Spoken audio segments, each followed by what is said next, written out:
Dear students, आपका पुनः अपने चैनल गुरु ज्ञान बाय सर में स्वागत है। डियर स्टूडेंट्स, आज हम लोग अध्ययन करेंगे द्रव में गिरते पिंड पर कार्य करने वाला बल और इसी को स्टोक्स का नियम भी कहते हैं। यहाँ पर स्टूडेंट्स आप ध्यान दीजिए कि यदि कोई ठोस पिंड, मान लीजिए शीशे की गोली है जिसका अपना स्वयं का घनत्व, इस शीशे की गोली का घनत्व जो है डियर स्टूडेंट्स वो रो है और द्रव का घनत्व सिग्मा है। पूरी बात को डियर स्टूडेंट्स अच्छे से ध्यान दीजिएगा, वीडियो पूरा देखने का प्रयास कीजिएगा। ये शीशे की गोली इस द्रव में गिर रही है, तो अब इस शीशे की गोली पर कितने बल कार्य करेंगे हम इसको ध्यान देते हैं। पहला तो इस गोली का भार जो है mg नीचे की तरफ कार्य करेगा और द्रव द्वारा एक बल ऊपर की तरफ कार्य करता है जो इस वस्तु को ऊपर धकेलने का प्रयास करता है, इसे उत्प्लवन बल कहते हैं। और ये कार्य करेगा और ये कहाँ कार्य करेगा? ऊपर की तरफ कार्य करेगा और इसी आयतन पर कार्य करेगा। उत्प्लवन बल आपका डियर स्टूडेंट्स इसी आयतन पर कार्य करेगा, अर्थात गिरते हुए द्रव पर दो बल कार्य करते हैं। गिरते हुए पिंड पर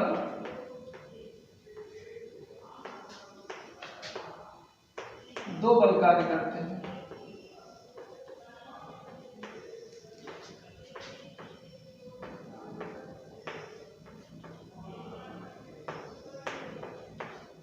पहला क्या है?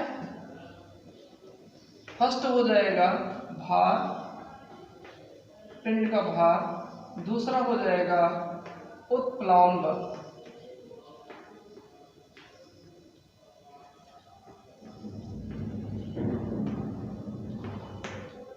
ओके, अब हम लोग भार देख लेते हैं। यहाँ पर भार को हम लोग निकालेंगे। यहाँ पर भार हम लोगों का हो जाएगा m होता है, आप लोग जानते हो, घनत्व और द्रव्यमान बटे आयतन। तो इस गोली का यदि आयतन क्या हो? v हो, तो आपका हो जाएगा, यहाँ पर स्टूडेंट्स हम लोग देख लेते हैं, घनत्व बराबर हो गया क्या? द्रव्यमान बटे आयतन। तो गोली का द्रव्यमान यहाँ m है, तो द्रव्यमान इक्वल टू क्या हो जाएगा? m इक्वल टू हो जाएगा घनत्व गुणे आयतन। घनत्व कितना हो जाएगा? इस भार के लिए जब हम देखेंगे तो घनत्व यहाँ पर इसका लेंगे, इस ठोस पिंड का लेंगे, शीशे का लेंगे, तो घनत्व रो हो जाएगा और आयतन क्या हो जाएगा? v हो जाएगा डियर स्टूडेंट्स। m के यहाँ क्या हो जाएगा? रो v, अर्थात जो भार हमारा mg है ये कन्वर्ट होके हो जाएगा रो v g। ऐसे डियर स्टूडेंट्स आप देखिए कि जो उत्प्लवन बल है, उत्प्लवन बल इस इतना जो स्पेस है, इसी स्पेस पर वाटर द्वारा ऊपर की तरफ कार्य करेगा, अर्थात आयतन इतना ही होगा। उत्प्लवन बल के लिए आयतन इतना ही होगा, जी आपका यही होगा। तो यहाँ पर उत्प्लवन बल भी डियर स्टूडेंट इसी जैसा ही हो जाता है, लेकिन यहाँ पर घनत्व, क्योंकि जो बल उत्प्लवन बल कार्य कर रहा है ये द्रव के कारण कार्य कर रहा है, तो घनत्व किसका डियर स्टूडेंट लिया जाएगा? द्रव का लिया जाएगा। तो यहाँ पर हो जाएगा उत्प्लवन बल हो जाएगा सिग्मा v और g यहाँ पर भी यही रहेगा जो आपका ऊपर है, क्योंकि वैसे बल है, बल आप लोग जानते हो F इक्वल टू m में हो जाता है। एक्सेलरेशन, यहाँ पे जो एक्सेलरेट हो रहा है, ऊपर नीचे की गति हो रही है, तो एक्सेलरेशन में आपका ऊपर नीचे की गति में एक्सेलरेशन g ही लिया जाता है। और आयतन आपका यही द्रव का, जो द्रव जिस आयतन में बल लगाएगी ऊपर की तरफ वो आपका यही होगा, इसी पर बल लगाएगी, तो v हो गया। और चूंकि ये बल डियर स्टूडेंट्स किसके द्वारा लग रहा है? द्रव के द्वारा लग रहा है, तो द्रव का यहाँ पर हम लोग घनत्व लिख देंगे। ओके, यहाँ पर ये हो गया उत्प्लवन बल हो गया सिग्मा v और g। अब डियर स्टूडेंट्स, ये दोनों बल लगने के बाद भी घटना क्या घटित होती है, इसके बाद भी हमारा जो ये ऑब्जेक्ट है, शीशे की गोली है, अभी भी नीचे की तरफ बढ़ रहा है। इसका मतलब जो प्रभावी बल है, प्रभावी बल पिंड पर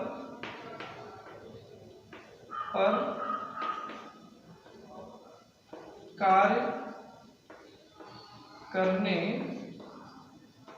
वाला प्रभावी बल डियर स्टूडेंट्स क्या हो जाएगा, कौन सा बल ज्यादा पावरफुल है, mg वाला, जो नीचे की तरफ भार वाला। तो हम पहले इसको लिख देंगे रो वी जी, और इसमें से ये नीचे की तरफ है, ये ऊपर की तरफ कार्य कर रहा है, और रिजल्टेंट क्या नीचे की तरफ ही हो रहा है ना, तो बड़े वाले में से छोटे वाले क्या कर देंगे, माइनस कर देंगे, सिग्मा वी जी हो जाएगा, अर्थात हो जाएगा हम लोगों का वी रो माइनस सिग्मा जी हो जाएगा। इस प्रभावी बल से डियर स्टूडेंट्स ये ऑब्जेक्ट आपका नीचे की तरफ क्या करेगा, मूव करेगा।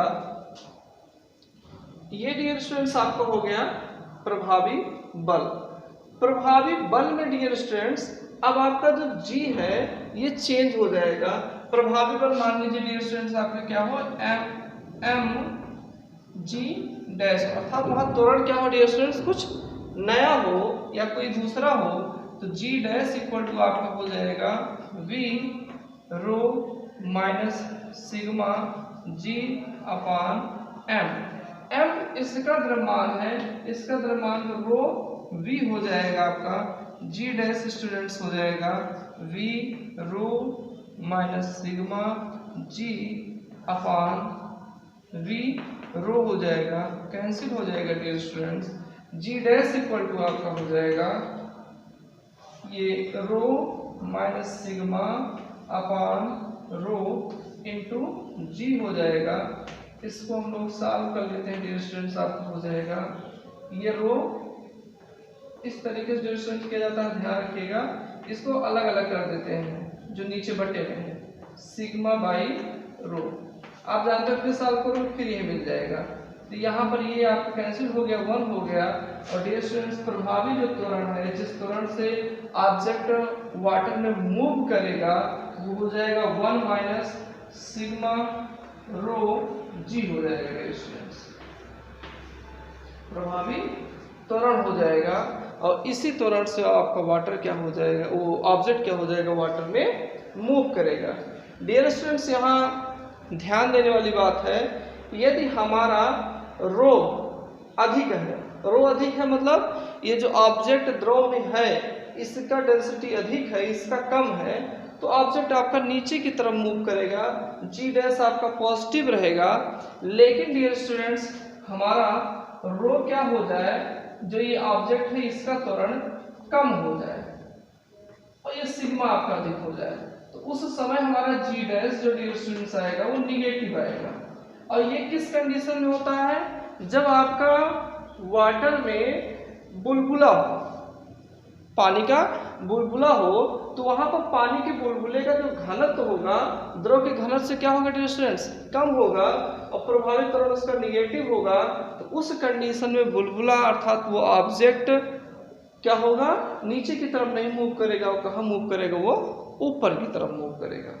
डियर स्टूडेंट्स एक बार हम पुनः इसका प्रीव्यू देखेंगे कि गिरते हुए पिंड पर यदि कोई पिंड द्रव में गिर रहा है तो उस पर 2 बल कार्य करते हैं, एक भार हो गया और एक जल द्वारा कार्य करने वाला, उस द्रव द्वारा कार्य करने वाला उत्प्लावन बल। यहाँ पर भार यम हो गया, तो यहाँ पर उसी भार का घनत्व हो गया, आयतन हो गया, हम लोग यहाँ से लिख देते हैं द्रव्यमान बराबर क्या होता है, घनत्व और आयतन हो गया।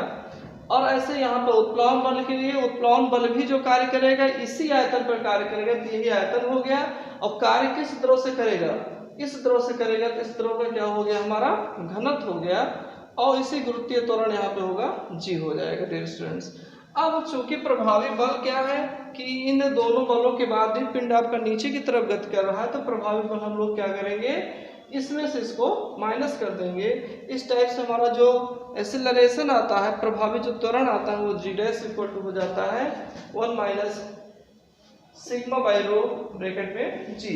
यहाँ पर डिस्टेंस हम आपको ये भी बताए, ये सिग्मा आपका लेस होगा, यदि आपका रो जो है लेस होगा सिग्मा से, अर्थात इसका घनत्व कम होगा द्रव के घनत्व से। और ये किस कंडीशन में होगा, आपका वैसे भी कोई भी ऑब्जेक्ट हो सकता है इस तरीके का जिसका घनत्व क्या हो, पानी के घनत्व से कम हो, उस कंडीशन में आपका जी डैश निगेटिव होगा।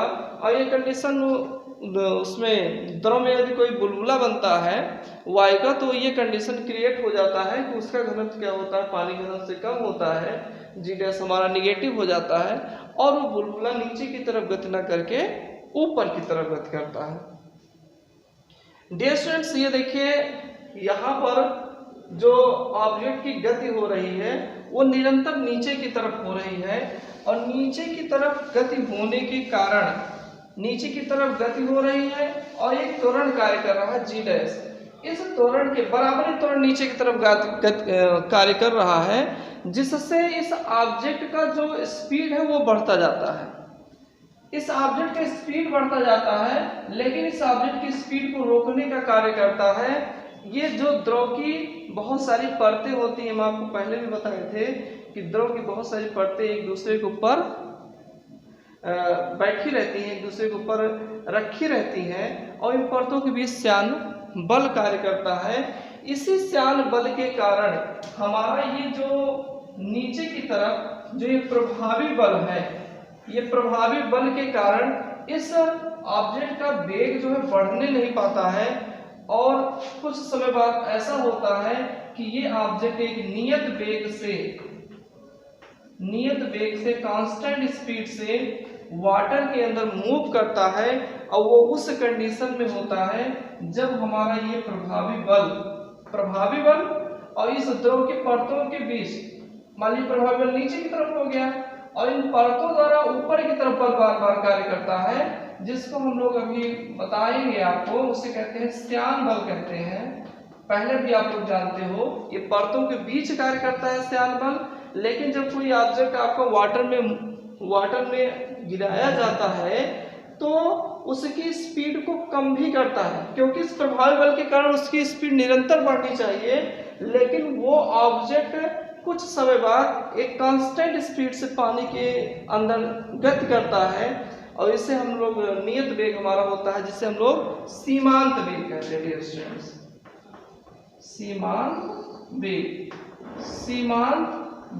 सीमांत वेग पर डियर स्टूडेंट्स आप ध्यान रखिएगा कि गोली पर जो कार्य करने वाला नेट बल होगा वो शून्य हो जाएगा,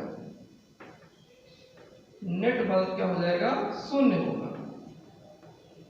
और इस त्वरण से, इस प्रभावी बल से हमारा जो पिंड है वो गति करता है, लेकिन द्रव की परतों के बीच कार्य करने वाला जो बल होता है श्यान बल, उस श्यान बल के कारण इस पिंड के गति का विरोध होता है, और एक स्थिति ऐसी आती है कि ये प्रभावी बल और श्यान बल आपस में बराबर हो जाते हैं, और उस स्थिति में पिंड हमारा एक निश्चित वेग से, एक नियत वेग से गति करता है। इस नियत वेग को अंतिम वेग या सीमांत वेग कहते हैं। डियर स्टूडेंट्स, अब डियर स्टूडेंट्स हम लोग देखेंगे कि श्यान बल का मान क्या होता है। श्यान बल का मान F = 6 pi eta R V होता है। डियर स्टूडेंट्स, 6 पाई ईटा श्यानता गुणांक है, आप लोग पहले जानते हो। R क्या है, इस गोली की त्रिज्या है, जो गोली आपका वाटर में मूव कर रहा है उसका रेडियस क्या है, R है, और V क्या है, इसका वेग है। ये सुन ध्यान रखिएगा, यहाँ पर ईटा श्यानता गुणांक है, R गोली का रेडियस है या उस शीशे की गोली का रेडियस है, और V क्या है, इसका द्रव में गति करने का वेग है। और कौन सा वेग होगा, इसी वेग को हम लोग सीमांत वेग कहते हैं। सीमांत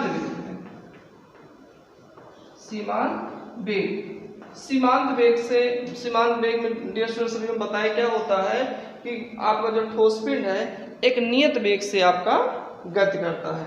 इस सीमांत वेग को भी हम लोग कैलकुलेट कर लेते हैं। फ्रेंड्स, हम लोग निकालेंगे कि ये जो वेग है सीमांत वेग, ये कितना होता है। तो अभी हम लोग देख रहे हैं प्रभावी बल कार्य करता है V rho minus sigma G, ये नीचे की तरफ कार्य करता है, और इसी बल को बैलेंस करता है श्यान बल, जिससे हमारा जो पिंड है वो के निश्चित वेग से गति करता है, जिसको हम लोग सीमांत वेग कहते हैं। और यहाँ पर ये प्रभाव सीमांत वेग से जब गति होती है, ये आपको क्या है, सीमांत वेग से जब गति होती है तो सीमांत वेग से गति के समय हमारा जो नेट पिंड पर कार्य करने जो नेट बल होता है, अभी हम आपको बताए भी थे, नेट बल इक्वल टू क्या होता है, 0 हो जाता है। और यहाँ पर सीमांत वेग से गति में प्रभावी जो बल होता है डियर स्टूडेंट्स, प्रभावी बल वो श्यान बल के इक्वल होता है। श्यान बल के क्या होता है डियर स्टूडेंट्स, इक्वल होता है v rho minus sigma g equal हो जाएगा 6 पाई ईटा r v। हम लोग को v निकालना है तो v इक्वल हो जाएगा v rho minus sigma g बटे 6 पाई ईटा r v। यहाँ पे देखिए ये आयतन है, किसका आयतन है, इस गोली का आयतन है, और रेडियस है यार r हो तो 4/3 पाई r क्यूब हो जाएगा, rho minus sigma g by 6 pi eta r। Pi pi cancel हो गया, या आप हम लोग 3 आपका नीचे आ जाएगा, और 2 2 जा 4 3 जा 6 9 हो जाएगा, एक आपका ये कैंसिल हो जाएगा, आर स्क्वायर हो जाएगा डियर स्टूडेंट्स। और हम लोगों का आ जाएगा v इक्वल टू 2/9, न्यूमेरिकल की तरह ध्यान दीजिए, पहले 2/9 हो गया, 3 3 9 हो गया, आर स्क्वायर हो गया, रो माइनस सिग्मा जी हो गया अपान स्टूडेंट क्या हो गया, ईटा हो गया। और ये हम लोगों को सीमांत वेग का फार्मूला मिल गया, जहां पर v डायरेक्टली प्रोपोर्शनल टू क्या है, आर स्क्वायर है, अर्थात गोली की त्रिज्या के वर्ग के बराबर क्या है, सीमांत वेग। त्रिज्या जितनी अधिक होगी सीमांत वेग उतना अधिक होगा। और किसी एक ऑब्जेक्ट का जो सीमांत वेग होता है डियर स्टूडेंट्स, आप ये भी ध्यान रखिए कि किसी ऑब्जेक्ट, मान लीजिए शीशे की गोली है, इसका सीमांत वेग द्रव में और वायु में सीमांत वेग अधिक होगा और द्रव में क्या होगा, कम होगा। Thanks for watching my video.